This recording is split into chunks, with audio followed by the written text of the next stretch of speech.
बिस्मिल्लाहिर्रहमानिर्रहीम। अस्सलाम वालेकुम नाज़रीन। स्टोरी कॉर्नर कहानी घर में आपको खुशामदीद कहा जाता है और आज मैं आपको एक इच्छाधारीनाक और पर्दा करने वाली लड़की की इंतहाई दिलचस्प और खौफनाक कहानी सुनाने वाली हूँ। कहानी स्टार्ट करने से पहले अगर आप मेरे चैनल पर न्यू हैं तो जल्दी से मेरे चैनल को सब्सक्राइब कर लें ताकि अच्छी अच्छी कहानियाँ आपको सुनने को मिल सके। तो चलिए कहानी स्टार्ट करते हैं। जोहर की नमाज अदा करने के बाद इस वक्त मैंने दुआ के लिए हाथ उठाए हुए थे, तभी माँ जी की आवाज मुझे सुनाई दी। अरे जैनब, सुनती हो? नमाज पढ़ चुकी हो तो बाहर आ जाओ, खाना मैं बना चुकी हूँ और अपने अब्बा को जाकर खेतों में खाना दे आओ। आज मैं नहीं जा सकती, मुझे फोतकी पर जाना है। अम्मा की बात सुनकर मैंने जल्दी से दुआ खत्म की और किचन में आकर अम्मा को कहने लगी कि अम्मा, रास्ते में बहुत सारे लोग होते हैं और आपको तो पता है कि मुझे इस चीज से बहुत ही ज्यादा उलझन होती है। मुझे अच्छा नहीं लगता किसी नामहरम की नजर मुझ पर पड़े। मगर अम्मा कहने लगी कि क्या करूं बेटी, मजबूरी है। अब तुम खुद बताओ कि एक तो मेरी तबीयत भी ठीक नहीं है, ऊपर से मुझे फोतकी में भी जाना है।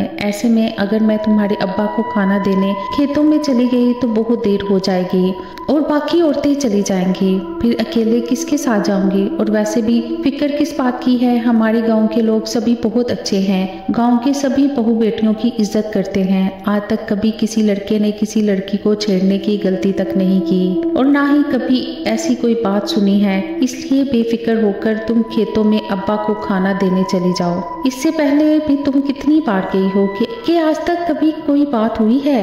अम्मा की बात सुनकर मैंने नफी में सर हिलाया। अम्मा की बात बिल्कुल दुरुस्त थी। हमारे गांव का माहौल बहुत ही ज्यादा साफ सुथरा था। तमाम मर्द औरतों को इज्जत की निगाह से देखते थे और अगर रास्ते में मुझे कोई लड़का देखता भी तो मुझे देखकर अपना सर झुका लेता था। मगर उसके बावजूद भी मुझे अच्छा नहीं लगता घर से निकलना या अकेले कहीं पर जाना। अम्मा की मौजूदगी में फिर अलग बात हो जाते थे, मगर जब मुझे कहीं अकेले जाना पड़ता तो मैं इससे सख्त झुंझला जाती थी।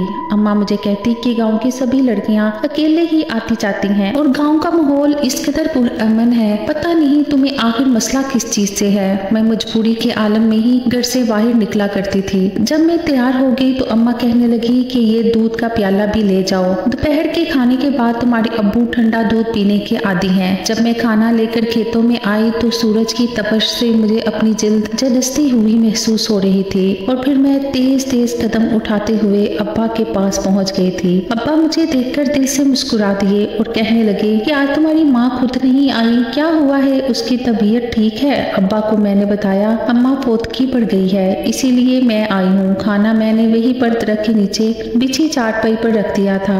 फिर अब्बा जब हैंडपंप पर मुंह हाथ धोने के लिए गए तो मैं भी अब्बा के साथ वहां पर चली गई। इस वक्त मुझे प्यास भी शिद्दत से महसूस हो रही थी और मैं वो ठंडा पानी पीना चाहती थी। तभी एकदम मुझे ऐसे महसूस हुआ जैसे मैंने खाने के पास किसी सांप को देखा हो। जब मैंने पल झपक कर देखा तो वहां पर कुछ भी नहीं था। इस बात को मैंने अपना वहम समझा कि शायद मैं धूप में चलते हुए आ रही हूँ, इसी वजह से मेरी आंखों को धोखा हुआ है। जब हम खाने के पास पहुंचे तो ये देखकर हैरान रह गई कि तमाम खाना तो अपनी जगह पर जूं का तूर मौजूद था, मगर दूध का प्याला खाली हो चुका था। अब हम लोगों ने हैरत से इधर उधर देखा, आसपास कोई जानवर भी नहीं था, तो ये दूध का प्याला कैसे खाली हो गया? मुझे परेशान देखकर अब्बा कहने लगे कि हो सकता है कि रास्ते में ही गिर गया हो। तब मैं खामोशी से अब्बा के साथ बैठ गई। मुझे अच्छे से याद था अभी जब मैंने इस चारपाई पर खाना रखा था तो उस प्याले में दूध मौजूद था। फिर मैंने ये सोचकर अपनी सोच को झटक दिया कि हो सकता है कि आसपास कोई बिल्ली मौजूद हो। और फिर जब मैं घर वापस आई तो बार बार मुझे ऐसे महसूस होता था जैसे मेरे पीछे कोई चल रहा हो। मुझे वाज़े अपने पीछे किसी की कदमों की चाप महसूस होती थी। जब मैं पलट कर देखती तो मेरे पीछे कोई भी मौजूद नहीं होता। ये देखकर मैं परेशान रह गई कि आज से पहले तो मुझे ऐसा कभी महसूस नहीं हुआ था और ना ही मैं इस कदर वहमी थी कि जरा जरा सी बात को अपने जहन पर मुसल्लत कर देती। मगर ये एहसास मेरे लिए हैरान कुन था और उसके साथ मुझे खौफजदा करने के लिए भी काफी था।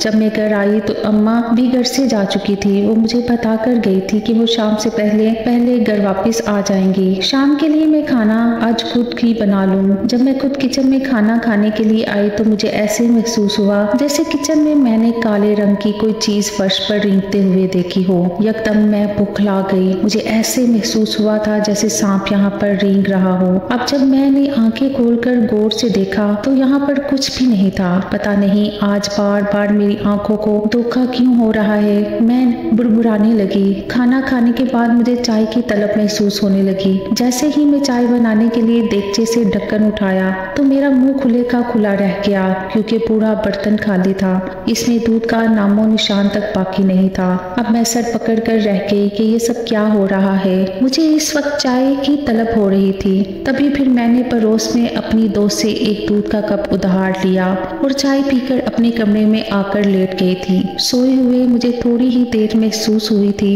मुझे ऐसे लग रहा था जैसे मेरे पाँव पर कोई चीज रेंग रही हो। उस बात को मैंने अपना वहम समझा और आंखें बंद किए मैं नींद की वादियों में खोई रही। मगर ये एहसास बहुत ही ज्यादा जोर आवर था और अब वो लम्स रेंगता हुआ मेरे बाकी वजूद पर महसूस होने लगा था। मैंने खौफ के मारे आंखें खोल दी, मगर मेरे आसपास कोई भी नहीं था। मैं हैरान परेशान रह गई कि मैंने वाज़िया तौर पर अपने वजूद पर किसी चीज को रेंगते हुए देखा था, मगर यहाँ पर तो कुछ भी नहीं था। ये मेरे साथ आज क्या हो रहा था? आज से पहले तो मुझे ना कभी ऐसा एहसास हुआ था और ना ही मुझे कभी कोई वहम हुआ था। अगर आज दोपहर से मेरे साथ जो कुछ भी हो रहा था उसने मुझे चौंकने पर और परेशान होने पर मजबूर कर दिया था। शाम को जब अम्मा घर आई तो उन्हें भी मैंने दूध वाली बात बता दी। अम्मा कहने लगी कि मैं इन बिल्लियों से सख्त तंग आ चुकी हूँ। तुम्हें भी मैं कितनी बार कह चुकी हूँ कि किचन का दरवाजा बंद करके रखा करो, मगर तुम मेरी बात को सुनती नहीं हो। तभी मुझे ख्याल आया कि मैंने तो खुद किचन का दरवाजा खोल दिया था। शायद बिल्ली ही सारा दूध पी गई थी। और फिर ये सोचकर मुझे कतरे तसल्ली हुई। अम्मा कहने लगी कि मेरे होते हुए तो कभी ऐसा कुछ भी नहीं हुआ। जब भी मैं घर से बाहर जाती हूँ तुम हमेशा किचन का दरवाजा खोल देती हो और कभी खाना खराब करा देती हो तो कभी दूध सिरे से गायब हो जाता है। तुम्हारी लापरवाहियों से मैं सख्त तंग आ गई हूँ। अगले घर जाकर तुम क्या करोगे? ऐसी बातों पर तो सास चुटिया से पकड़कर घर से निकाल देती हैं। तुम नहीं जानती आजकल की औरतों को वो जरा सी गलती भी बर्दाश्त नहीं कर सकती। उन्हें बहू हर हाल में चुस्त और हर लिहाज से मुकम्मल चाहिए होती है। अम्मा का भाषण फिर से शुरू हो गया था कि मैं कोई लापरवाह और पोहर सी लड़की नहीं थी। मैं भी अच्छी खासी सलीकाशार लड़की थी। सीना परोना और घर के सारे काम जानती थी। मैट्रिक तक मैंने तलीम हासिल की थी और मजीद ख्वाहिश रखने के बावजूद भी मैं आगे तलीम जारी नहीं रख पाई थी।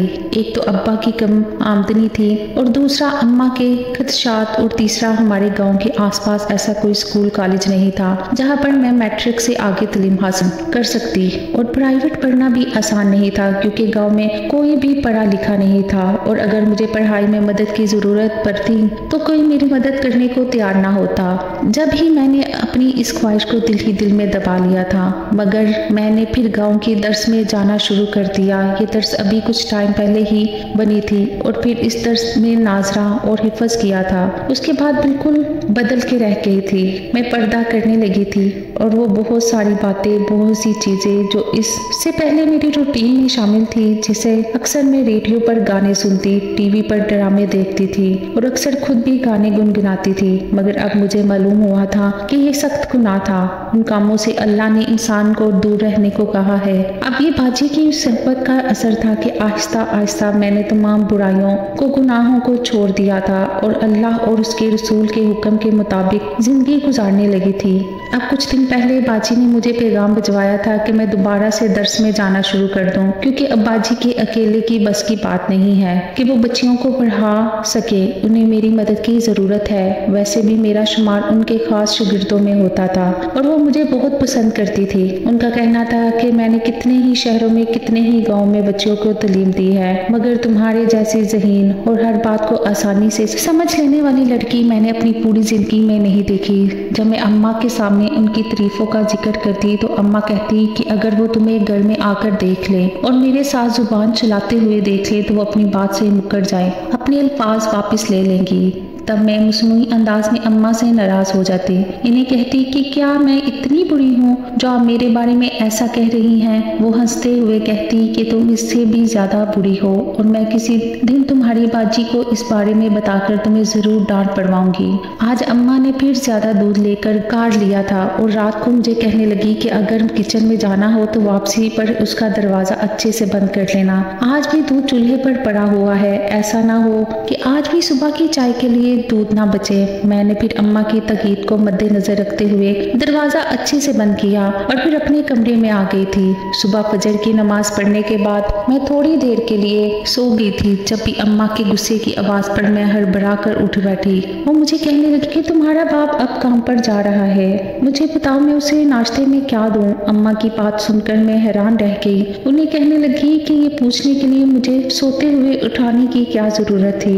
जो आप इन्हें रोजाना बनाकर देती हैं वो बना लें या आप उनसे पूछ लें। वो मुझे गुस्से से घूरते हुए कहने लगी, तुम्हें मैंने खास तौर पर ताकीद की थी कि रात को किचन का दरवाजा लाजमी बंद करना, मगर तुमने आज फिर दरवाजा खोल दिया और आज फिर सारा दूध बिल्ली पी गई है। ये सुनकर मेरा मुंह खुले का खुला रह गया। मैंने खुद दरवाजा अच्छे से बंद किया था और मुझे इस बात के बारे में अच्छे से याद भी था, मगर अम्मा भी झूठ तो नहीं कह सकती थी। अब जब मैंने किचन में आकर देखा तो वाकई दूध का पतीला बिल्कुल खाली था। मैं अपना सर पकड़ कर रह गई कि मैं तो कुंडी लगा कर गई थी, तो फिर ये दरवाजा कैसे खुल गया। अम्मा मुझ पर सख्त गुस्सा थी। उनका कहना था कि मैं बहुत ही ज्यादा गैर जिम्मेदार लड़की हूँ। मैं बाकी की जिंदगी कैसे गुजारूंगी, मैं जो छोटी छोटी बातों का ख्याल नहीं रख सकती थी। और मैं खौफजदा से अम्मा की इन तमाम बातों को सुनती जा रही थी।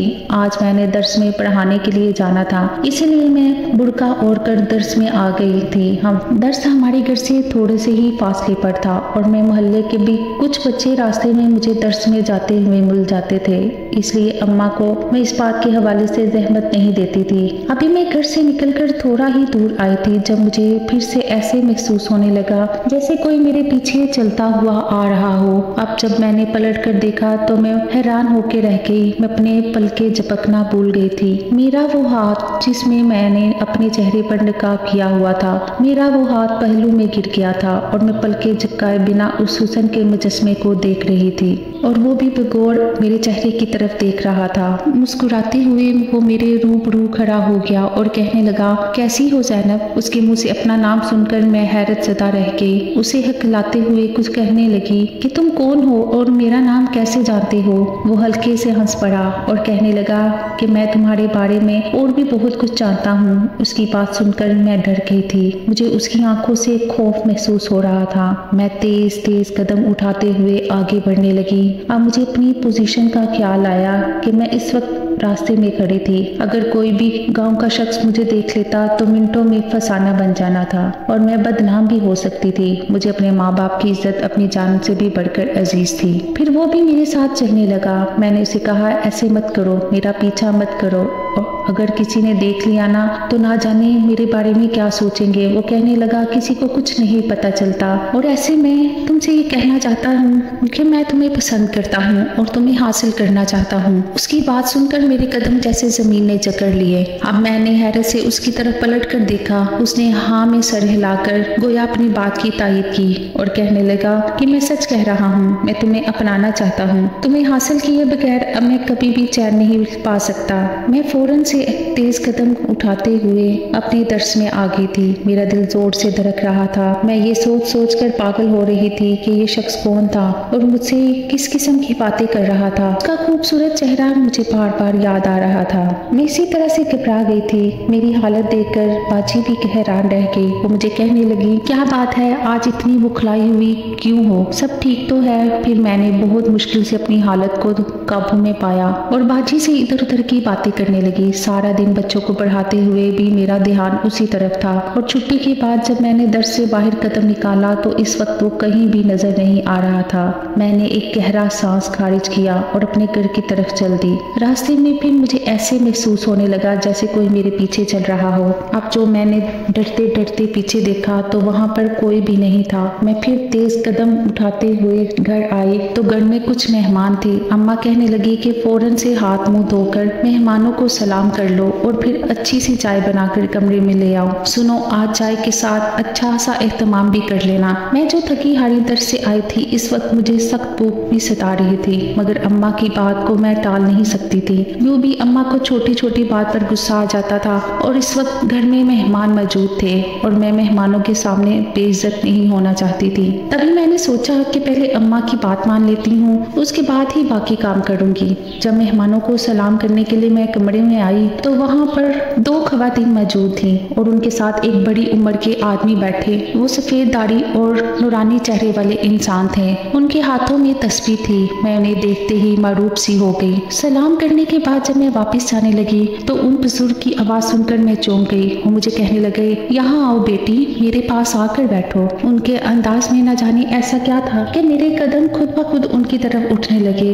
उनके पास जाकर बैठ गई। वो मेरे सर पर हाथ रखकर कुछ पढ़ने लगे, फिर आंखें खोलकर कहने लगे कि इंसान को अपनी जिंदगी में बहुत सारे ऐसे हालात का सामना भी करना पड़ता है जो इसके लिए नाकाबिले यकीन होते हैं और इंसान को समझ नहीं आती कि उसके साथ ही सब क्यों हो रहा है। ऐसी हालत में इंसान को अल्लाह से रुजू करना चाहिए, उससे मदद मांगनी चाहिए। अल्लाह ही है जो हर तरह के हालात को काबू में कर सकता है और बुरे हालात का रुख भी बदल सकता है। इंसान को कभी भी घबराना नहीं चाहिए और दिल छोटा नहीं करना चाहिए और कोई भी मामूली से मामूली बात भी जो आपको अजीब लगे वो अपने माँ बाप को, अपने प्यारों को जरूर बताना चाहिए। उनकी इतनी लंबी तमहीद सुनकर मैं हैरत से उन्हें देखने लगी कि उनकी बातों का क्या मकसद था। तभी अम्मी ने मेरा हैरान सा चेहरा देखा तो मुझे घूरते हुए कहने लगी कि किचन में जाकर चाय बना लो और फिर मैं वहाँ से उठकर किचन में आ गई। एक तरफ मैंने दूध को गर्म करने के लिए रख दिया और दूसरी तरफ चाय के लिए कहवा बनाने लगी। उसके साथ साथ मैं पकोड़े बनाने के लिए सामान भी तैयार कर रही थी। फिर मुझे ऐसे ही महसूस होने लगा जैसे कि मेरे पीछे कोई चलता हुआ आ रहा हो। अब जब पलट कर देखा तो वहाँ पर कुछ भी नहीं था। इस बात को मैंने अपना वहम समझा और अपने काम में मसरूफ रही। अब जब पकोड़ों का सामान बनाकर मैं चाय की तरफ बढ़ गई तो ये देखकर मेरा मुंह खुले का खुला रह गया क्योंकि कहवा उबल रहा था और जैसे ही इसमें दूध डालने के लिए मैंने दूध के बर्तन की तरफ हाथ बढ़ाया तो वो चूल्हा बंद था और दूध भी पतीली से बिल्कुल गायब हो चुका था। कितनी देर मैं बेयकीनी से ही यही देखती रही। तभी अम्मा किचन में आई और मुझे कहने लगी कि चाय तैयार हो गई है, कितनी देर है। उन्होंने मेरे चेहरे के तासरात देखे तो मेरे पास आकर कहने लगी, क्या हुआ है, ऐसे क्या देख रही हो। अम्मा को मैंने खौफजदा नजरों से देखा और कहने लगी कि मैं अभी यहाँ पर मौजूद थी और मैंने दूध गर्म करने के लिए चूल्हे पर रखा था मगर ये दूध का पतीला बिल्कुल खाली हो चुका है। समझ नहीं आती कि दूध इसमें से कहाँ गायब हो गया। अब की बार अम्मा ने सर पीट लिया और मुझे कहने लगी, तुम किसी काम की नहीं हो, आप मेहमानों के सामने मेरी नाक कटवाओगी। अब मैं चाय कैसे बनाऊं, सारा दूध तो इसी पतीले में था। फिर वो शब्बों के घर से चाय के लिए दूध ले आई मगर उनका मूड सख्त खराब था। वो मुझे कहने लगी कि तुम्हारे किचन में मौजूदगी में बिल्ली आकर बर्तन खाली करके चली गई और तुम्हें पता भी नहीं चला। और मैं सोच में पड़ गई कि अगर बिल्ली ने बर्तन खाली किया था तो उसने चूल्हा कैसे बंद किया, क्या बिल्ली के हाथ भी थे। अब तो मुझे जाने से खौफ का एहसास हो रहा था और मैं इस बात को अपना वहम भी नहीं समझ सकती थी। मुझे अपने पीछे किसी की कदमों की चाप का एहसास होना, अपने वजूद पर किसी के लम्स का महसूस होना, किसी का मुझे छू कर गुजर जाना, ये सब मेरा वहम नहीं हो सकता। तो फिर ये सब क्या था।